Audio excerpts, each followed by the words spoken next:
it's Kayla, back with a very long-awaited YouTube video.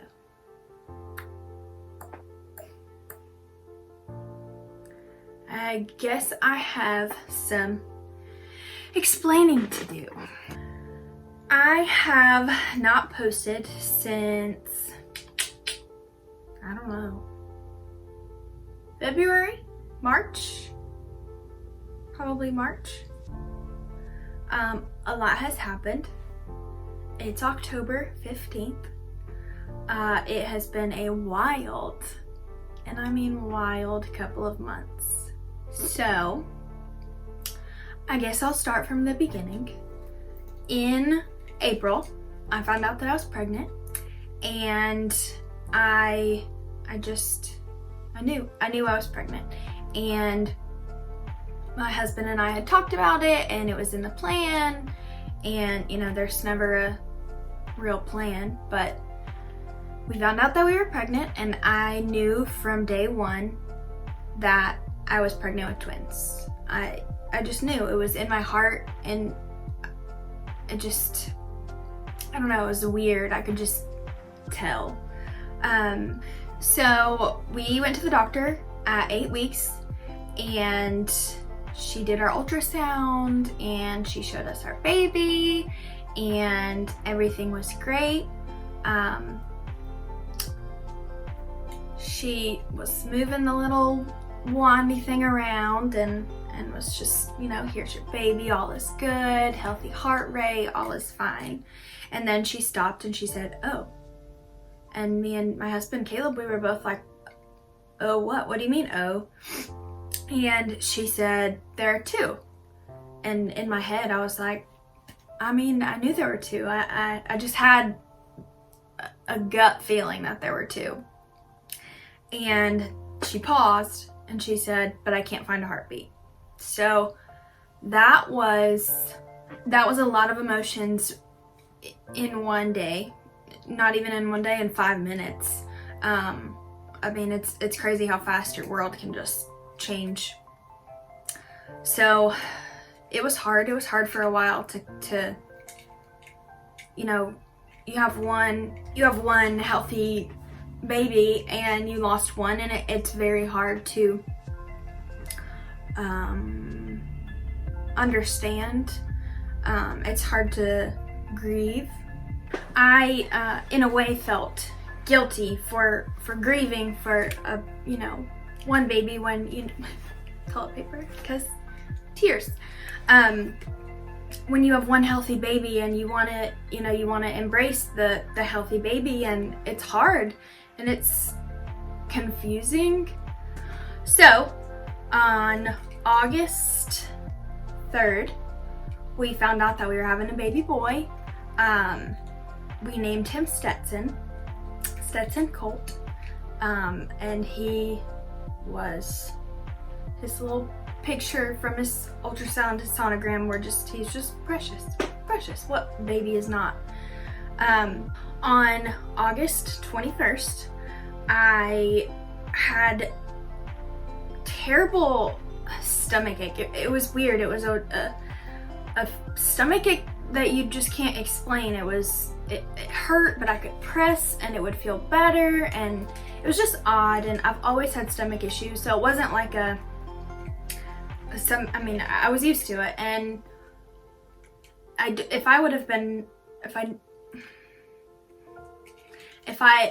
not been pregnant, I probably never would have even went to the doctor about it. And although that would be a totally different circumstance. So anyway, I called the doctor and I had to go in. When I went into the doctor, they always do a urine sample when you're pregnant. It's just what they do. Sorry if that's TMI. And then I went back to the room, and she, was talking and trying to figure out what was going on. She was kind of saying how there's 3 options, or 3 things it could be. The first thing is some type of appendicitis, or something with my appendix. The second thing was something with my gallbladder, and the third thing was preeclampsia. The doctor left my room, and when she came back, she told me that my protein level in my urine was a little high, and that is more common when you do have preeclampsia. So either way, she wanted me to have an ultrasound of my stomach to see if there was anything wrong with my appendix or my gallbladder, to rule those out. Before I left on Wednesday from the doctor, she asked me to do a 24-hour urine sample. So every time you go to the bathroom, you have to catch it in a little hat, and then you have to put it in a jug, and TMI, blah, blah, blah, blah. Well, I had to do that. So Thursday morning, I had an appointment to have my ultrasound to see if my appendix was okay and if my gallbladder was fine and whatever, and then had to return the urine sample to my doctor. So I went, my pain was gone. It was not anything that, at that point I wasn't concerned, just because I felt fine, except for the fact that my doctors were concerned, that I guess I was concerned, but not, you try not to think of the worst. So Thursday, after my appointment at the doctor and my OB, she told me to go home, rest, don't do anything, just lay on the couch. And I had no choice. That's what I did. Friday morning I had to work. So I went about my day. I felt fine. Everything was normal. Around 8:30 or 9, a nurse from my OB called and said, asked how I was feeling, and I told her I was fine. I wasn't having any issues. Nothing really was, wrong from my perspective. We hung up. She called me about 10 minutes later and said my doctor wanted me to rest and to not do anything, and I was at work. I'm a hairdresser. It's hard to just stop what you're doing, and I had to finish working. I only had a couple more clients. I just was like, I don't feel bad, so I'm just gonna finish my day. At 12 o'clock ish, I got a third phone call from my doctor, this time specifically my doctor, and she said that they had got my urine sample back and my protein was very, very high, and I needed to go to our local hospital and I needed to stay and be monitored. She asked me how fast I could pack my bag and call my husband and get to the hospital. So, all these things are rushing through your head, like what's gonna happen. You don't think, okay, I have preeclampsia, like this is bad. You know it's bad, but you just don't think that it's gonna happen to you, and that might be naive, but it's just what you think. You don't ever think that you're going to be the statistic of I'm already 1 in 4. I already lost one baby. There's no way that I can lose another one. So I call my husband, I pick him up, we go to the hospital, we go straight to the triage, the labor and delivery triage, and they check me in, and they put me on a blood pressure cuff, and immediately my blood pressure was very high. I don't remember the exact numbers, but it was in like the 160s, 170s. I think actually might have even been a little higher, like the 180s.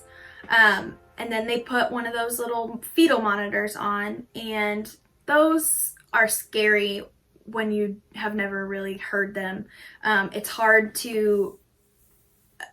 I was 22 weeks pregnant, and I mean, your baby is tiny at that time, and all they do is move around, especially laying down, and so they kept losing his heart rate, and I chalked that to, okay, he's tiny, he's moving around, like obviously you're not going to be able to get a steady heart rate because he's constantly switching sides and rolling around and dancing and whatever in the world he's doing in there. And then my doctor came in. My doctor said, here's the situation. You have severe life-threatening preeclampsia. And I mean, I still in my head, I'm like, worst case scenario, I have to stay here until I'm 36, 37 weeks pregnant and I can deliver this baby. And that was not the case.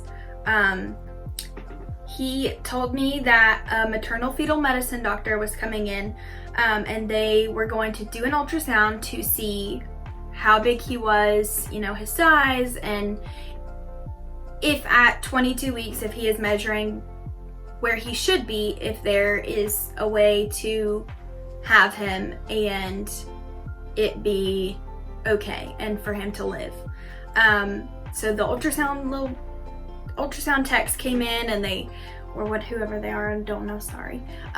They came in and they took their measurements and they did what they had to do, and a few minutes later, the maternal fetal medicine doctor came in and my doctor came in. And they, in layman's terms, I guess you could say, it was you have to either deliver this baby or you both are not going to make it. And that in itself is like, what? You know, in the back of your mind, you're thinking, okay, we can do this. Like, I can wait. It'll be fine.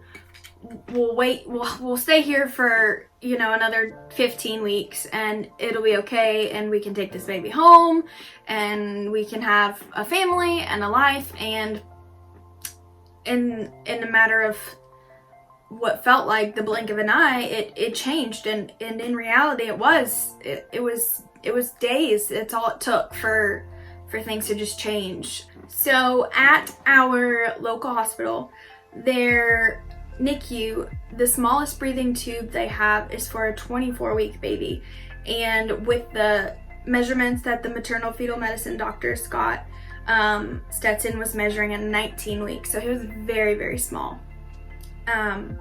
So there was no option in the long run. So they admitted me. They started me on a pill, and the pill just started labor. On Saturday, this was all on Friday. On Saturday, the 24th, at 6 o'clock on the dot, I had him. He was perfect. All of our family got to hold him and love him, and on Sunday we had to say goodbye to our sweet little baby. Yeah, that's it. There's not, my story was probably not cohesive. It probably didn't make sense at all, but I wanted to put it out there in case anyone else may be going through it, or if you know somebody who has gone through it. And I just want to try and advocate a little bit to pay attention to your body, and that's really all you can do is pay attention to your body and what's going on and how you're feeling. Today is October 15th, and the whole month of October is Pregnancy and Infant Loss Awareness Month. Today specifically is Infant Loss and Awareness Day. And I felt in my heart that I was ready to talk about it. And normally I don't cry. I don't know what's making me cry today. I think I've talked about it enough, and it's healing in a way to talk about. But for some reason it's hitting me a little hard. I don't know what the future holds. All I can do is give it to God, and He's in control. Of course, we'd love to have a family. If that's not the case biologically, then we'll figure that out as the time comes. But we do want our own kids, and I know that pain is unbearable most days. But in the long run, God knows what He's doing, and all we can do is trust Him.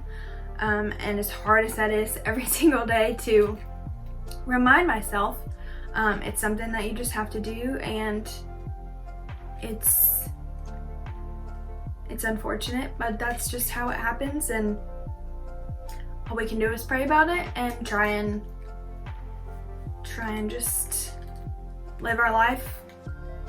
And you know, we every day we talk about him and we remember him and what he would be like, and that is comforting to be able to think what he would be like, and what he would look like as a toddler or a grown-up.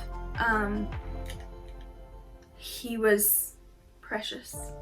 He was 10.2 ounces. He was 9.8 inches long. He was so long, like his dad. Precious. Had hands and toes just like his dad. I wanted to put this out there for anyone who might need to hear it, because I don't know what someone is going through. You don't know what I'm going through, and I know that it's hard. I've had a lot of clients tell me, you know, I don't know what to say, I don't know, and friends, you know, say I don't know what to say, and the truth is there's nothing to say. There's nothing you can say that's going to make it easier.